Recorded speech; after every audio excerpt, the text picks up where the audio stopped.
Nasa atin na pong linya ngayon si Professor Giovanni Tapang. Siya po ang isa sa mga ngayon ay nagpapaliwanag tungkol po sa Paxilica na proyektong ito na itatayo daw ho dyan sa Tarlac, sa Clark City. Siya po ay profesor ng UP National Institute of Physics. Magandang umaga po, Professor. Magandang umaga, Ted. Magandang umaga, DJ Chacha, sa ating mga nakikinig. Apo, Cha, go ahead please. Yes po. Professor, siguro unahin muna natin para mas maintindihan ito ng ating mga kapatid. Last time, meron po kaming kausap from BCDA. Ipinaliwanag niya sa amin kung ano ba itong Paxilica Project. Pero sa hanay po ninyo dyan sa National Institute of Physics ng University of the Philippines, maging ng iba pang siyentista na talagang tinututukan po itong Paxilica issue. Ano nga po ba itong proyektong ito? Maganda po ba ang benepisyo nito para sa ating mga Pilipino? Sige po. Well, sa bahagi namin bilang kasama sa AGHAM, yung mga scientist organization, ang tingin namin actually dito sa Paxilica ay false promise na development. Development kunwari para sa AI, pero ang mangyayari ay natatali tayo sa ating mga environmental problems na iiwan nila dito pag inoperate na ito. So hindi ito yung AI development or industrialization na gusto natin.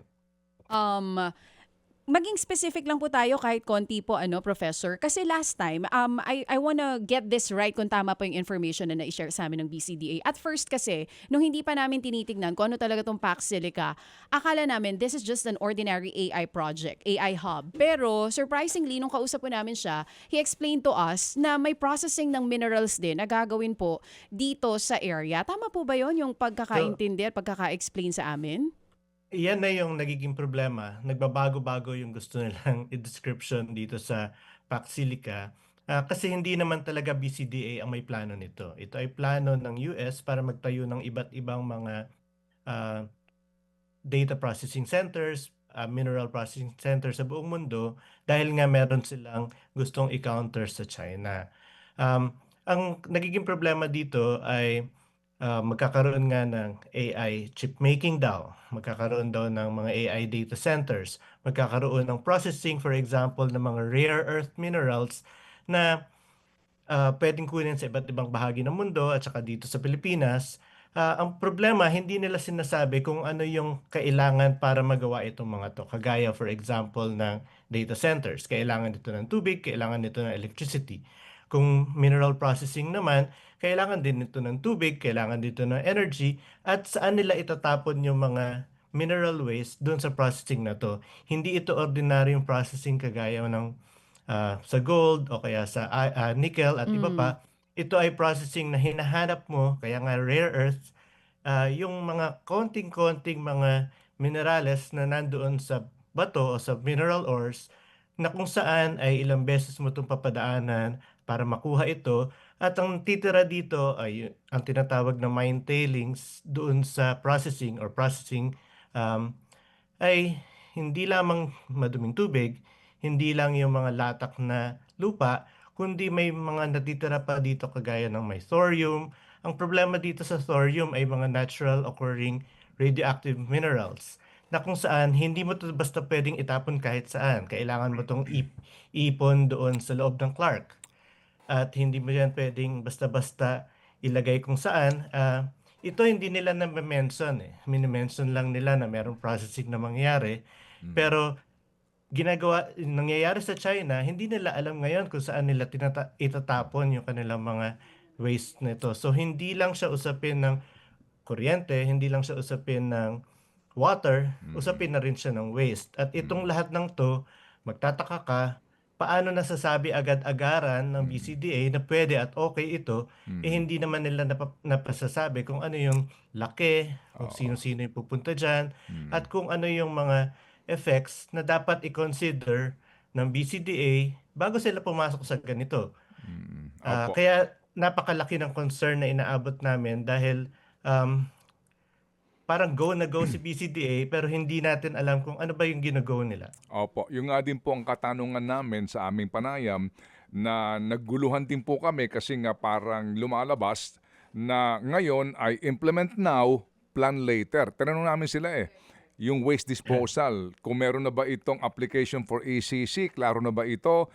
nagbabago nga ang statement ng ating nakapanayam, no? So maganda ho siguro, Professor, muna para mas kauna-unawa ito, puntahan muna natin, no, yung sinasabing purpose nito. So ito ho ay gagawa tayo ng mga kailangan na component para patakbuhin po ang mga computers, di po ba? Yun, ano? Opo. Tama? So ito po yung paggawa ng mga computer chips, yung Mhm. mga parts Okay, para sa okay. computer chips, Opo. at gagawin natin supposedly dun sa mineral processing dito sa Clark. Okay, kasi ang kanilang sales stock na nagbago din kinalaunan ay sa halip na ang ating mga raw materials, yung mga minerals natin ay dito natin kinukuha at ine-export lang for processing. Hindi. Ngayon, tayo na mismo. Yun ang sinasabi nila, di ba? Tayo na magpoproseso nito. Pero nung aming tinatanong na nga, paano proseso niyan? So may mga tailings yan. So may mga may mga toxic waste yan. Nag-iiba nga ang kanila pong sagot dito. So inyo lang pong ipaliwanag sa amin sa pinakasimpleng paraan, yung pong ganun pong mismo na yung raw material sa kakailanganin nito, ano po itong mga delikado sa ating pong kalikasan at ano po ang inyo pong ginawang pag-aaral doon sa mga bansa na meron na pong ganong ginagawang proseso? 90% po ng rare earth processing ay ginagawa actually sa China. Kaya gusto rin ng US at ng mga alyado nito na magkaroon ng kakayanan para mag-process na to. Ngayon, para makagawa ka ng isang ton, for example, ng rare earth, kailangan mo ng mga 2,000 tons ng mine tailings ang pinoproduce mo doon para makuha lang yon. Iba pa po para yung refining. Yung refining, kailangan mong iba't ibang proseso naman yan sa iba't ibang mga minerals. Pero for example na lang doon sa paggawa uh, ng kailangan mong samahan ng hydrogen fluoride, sulfur dioxide, na merong mga emissions na ganito, yung mga processing na to. Hindi naman din kung plinano mo ng maliit lang, hindi naman ganun kalaki. Kaya lang kung gusto mo mag-produce ng marami, kagaya nito na target nila dito sa Clark, kailangan planuhin mo kasi nangyari na to sa China, dun sa kanyang Bayan Obo Complex, na kung saan ay may nag-accumulate sila ng napakadami, 70,000 tons ng tailings na nag-leach out doon sa tubig. Ngayon ang tanong, saan doon sa Clark nila itatago yung mga tailings nito? Na-identify na ba? Paano na yung mga downstream community sa paligid? Sabi ba kung ano yung magiging epekto nito doon sa tubig nila? Yan po yung problema doon sa basta na lang tinatanggap natin yung promise na ganito na magkakaroon ng processing dito ng minerals na yung minerals naman ay hindi doon targeted doon sa pangangailangan ng Pilipino. Tayo ay hindi gumagawa actually ng chips. Ang gumagawa ng chips ay nasa Taiwan, nasa ibang mga bansa. So magsusupply lang din tayo ng raw materials para doon. Tapos yung rare earth minerals naman dito, hindi rin dito marami sa Pilipinas ginagawa, papasok lang dito. So talagang processing zone lang tayo. At ang may iwan sa atin ay yung tailings, yung tira ng refining effluents. Saan yun ilalagay? Ano yung gagawin? Okay. Opo. Sige, Yun yung so, problema po dito sa Pax Silica na parang minadali kasi December lang tayo pumirma dito. alam nyo, Sir Professor, iba ang inyo pong iba ho ang inyong salaysay sa salaysay nitong BCDA. Magkaiba actually, no? Sa amin po ngayong pag-aanalisa. So sir, sa ngayon, nagkaroon na ba ng public hearing dito ang DENR? Kasi ang sabi ho sa amin ng presidente ng BCDA, talaga magkakaroon nito ng aplikasyon for ECC. Sa inyo ho bang tingin, kailan po dapat magsimula yung ganong usapin? Ang problema po sinasabi na ng BCDA as if it's a done deal. The president has already talked with the American representatives as if it's a done deal. They are planning to sign it on November 2026 as if it's a done deal. Pag done deal na, ano pa yung parang intramurals na lang yung gagawin natin dun sa ECC application nila. Nag-yes ang NWRB dun sa water usage kahit hindi maliwanag kung saan nila hinugot yung mga numero na yon. pag titingnan mo po yung ulan doon sa area ng Clark, Mm. hindi naman consistent na sa isang panahon ay malakas ang ulan.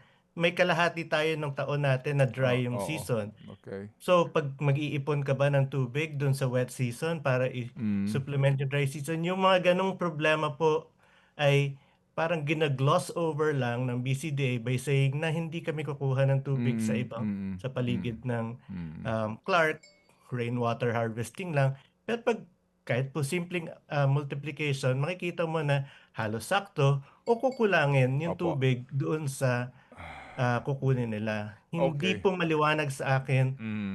kung ano pa yung hahabulin natin sa EECC kasi parang ina-approve na nila. Mauuna ang approval bago tayo maghabol dun sa ECC. Oo, approve now, apply later. Ganun po ang ano dito, no? Ang pinaiiral na model, no? So, Opo. Professor, ito lang po, yung kanilang myth na maglilika ng daang libong trabaho para sa mga Pilipino, ito ay magbibigay ng ilang bilyong dolyar na investment para sa ating ekonomiya. Anong sagot niyo doon? Totoo, merong investment kasi kailangan mo itayo yung mga yan. Pero kung titingnan natin, wala pang committed capital dito. Wala pa nagsasabi kung sino talaga ang magko-commit nito. Pero doon pa sa jobs actually. Remember, ang phrasing dito ng US ay AI native at yung ibig sabihin nito automation. First, ang isang data center po ay puro computer lang. Hindi yan yung kagaya ng computer na ginagamit natin ngayon na isang tao, isang computer. Ito po ay isang maraming computer at hindi ganun karami actually ang mga um, workers na kailangan niya. Mm. Ang data centers employ only a fraction of workers compared to ordinary warehouses. Sa isang example sa US, 13% of a number of workers sa isang ordinary warehouse ang kailangan ng isang data center. So hindi ko rin alam Okay. kung saan nila kukunin yung 100,000 jobs for Filipinos. Maybe doon sa construction. Aha. Totoo, kailangan mo ng mga tao. Pero Oo. pagkatapos ng construction, ano pa po ang gagawin nitong ating mga tao? Tapos yung AI na ipoproduce nito ay hindi naman AI para sa Pilipino. Ito ay hindi para magamit sana natin, para mapadali ang ating buhay. Ito ay AI na kailangan pa rin natin bilhin doon sa mga US companies na gagamit ng AI data centers na to. Hindi ito ginagawa para magkaroon ng libre o murang AI para sa Pilipino. Ito ay ginagawa para masustain nila yung actually napakamahal ngayon ng mga AI services nila. Okay, sige. So again, ano ang actual na gagawin dito? Kasi 'di ba now we produce chips, ano? We manufacture and export it, 'di ba? Kasama na tayo, hub na tayo ngayon as we, 'di ba, as we know, no? So dito actual ano ang sa inyong pag-aaral, ano ang finished product dito? Well, Manong Ted, actually ang production sa atin ay ina-assemble lang natin yung mga chips. Yung actual manufacturing ng wafers na kailangan mo sa chips ay hindi dito sa Pilipinas nangyayari. Nandun tayo sa tail end ng packaging, assembly dito sa Pilipinas. Kaya yung ating napakataas na electronics export ay actually katapat niya ay napakalaki rin natin ng electronic parts import. So sa totoo lang, ang nilalagay natin dito ay yung labor ng ating mga manggagawa dun sa pag-a-arrange at pag-assemble nito. Malamang ganun din yung mangyayari dito sa atin.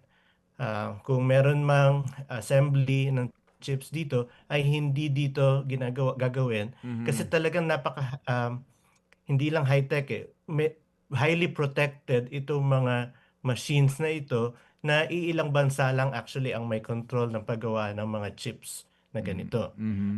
At kahit naman ilipat nila dito, hindi naman nila yan ibibigay sa Pilipinas pag alis nila. Kagaya na nangyari sa Intel, nung pumasok sila dito, gumagawa ng chips, pag alis nila, dala-dala nila lahat.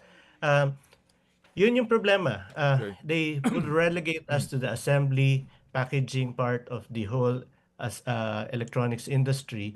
Yung design, yung actual manufacturing, yung etching, etc. ng mga chips na to ay hindi naman yan ibibigay sa atin. Sige. Kaya tapos dito sa processing naman, ang maiiwan sa atin Ayun. Magpaprocess tayo ng rare earths, i-import yung rare earths or ores, ipaprocess natin, maiiwan sa atin yung tailings. So, Oo. Yung naiiwan lata. sa atin parehong low end na mga on the pipeline. Okay.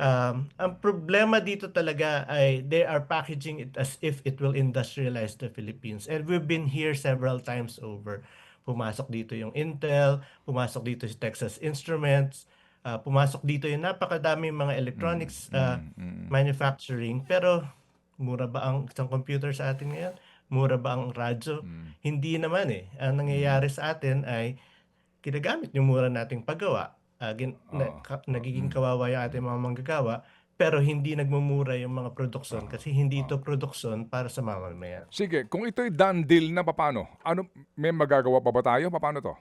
May window naman po na hanggang November 2026. Kaya naman kami ay nag-iingay na i-raise ito, yung mga issues na ito kasi minamadali talaga nila. Okay. May bago sila magpirmahan sa November 2026 ay dapat maipaliwanag natin sa mga mayang Pilipino kung ano yung mga problema doon sa mga sinasabi ng BCDA, ng gobyerno dito sa PAC Silica. Kailangan natin linawin na hindi ito para sa atin, hindi ito para sa mga mayang Pilipino, at hindi ito yung path natin for industrialization. Okay. Sige, meron lang akong kaisipan, Professor Vani, no? I hope you don't mind. Kasi nung nakapanayam namin itong si Ginoong Bingkang, no, ng BCDA, naisip ko ito na kasi nung tinatanong din natin sila doon sa investors, sabi mo nga, hindi pa klaro talaga kung sino ba ang investor dito na maglalagak ng kapital. Alright? Ang maganda rin kasi katanungan ngayon ay ano ba business model nito? Kasi baka ito ay kahalintulad ng business model noong SEA Games, no? Itong ating sports facilities na kung saan ang sasabihin nila may papasok na maglalagak ng puhunan, yung pala, yung puhunan ay uutangin din sa mga government finance institution. Pwedeng mag-utang na naman sa Development Bank of the Philippines ng ilang bilyon o kaya sa Land Bank ng ilang bilyon. Ang mangungutang, yung dayuhan na supposed to be investor. So ang magpopondo nito eventually, tayo din. Pagkatapos, pag hindi sila nakabayad, iiwan nila yung proyekto na kung saan ang ating pong share ay yung lupa, pero yung pong infrastructure, lahat ng mga gamit doon, inutang sa ating government banks. Yun ang aking concern dito. Baka lang pwede nyo ma-erase yan sa inyong mga pagpupulong. Opo. Yung business model nito, baka naman bukas makalawa, wala pala talagang Amerikano na nagdadala ng pera na siya maggagasta sa construction. Uutangin din sa ating mga bangko. Iyan po talaga yung problema kasi nga December lang tayo pumirma. Tapos ngayon parang okay na. Mula dyan sa kung saan natin kukunin yung pera, etc. Hindi maliwanag. At ang isa pa natin kailangan i-raise ay this is a bet. Nakikipagpustahan po tayo na ang AI ay tuloy-tuloy na paglaki. Pero kung makikita natin, nagkakaroon na sila ng problema. At kung magkaroon ng AI bubble dito sa US at sa ibang bansa, sino gagamit ng quote-unquote investment na to? Baka iwanan lang tayo kung hindi rin eventually maging profitable sa iba. So kaya kailangan dapat ang gobyerno natin ang iniisip ano yung long-term na development natin at kung ano yung long-term viability ng mga projects na pinapasok niya. Hindi yung kung ano yung offer at parang maganda ay oo na lang tayo ng oo. O sige, pagtulong-tulungan natin ito. Sir, no, Professor, nasa kaalaman ng ating mga kababayan kasi nga baka kamo, kung done deal na yan, pakitang tao na lang dito ang mga ACC application, eventually, pag sumabit ito, tayo problema habang ang mga taong responsable sa deal na ito, nagbibilang lang ng pera sa bangko. Opo. Professor, o sige, kami inyong katuwang sa information dissemination at muli ang amin namang programa din ay laging bukas sa BCDA para magkaroon tayo ng malayang talakayan dito at magkaalaman na ang katotohanan sa proyektong ito. Salamat, Professor. Salamat po, Ted. Salamat sa iba. Apo, thank you. si Professor Giovanni Tapang ho ng UP Institute of Physics. Mga kapatid, patuloy po kayong tumutok sa 105.9 True FM para sa totoong balita, impormasyon, music and entertainment. Mag-subscribe sa aming YouTube channel at podcast at sundan nyo kami sa Facebook, Instagram, X at TikTok sa True Network PH. Bisitahin din po ang aming official website, truefm.ph. At panoorin din kami sa True TV Signal, Channel 19. Kami po ang 105.9 True FM. Laging true sa'yo, kapatid.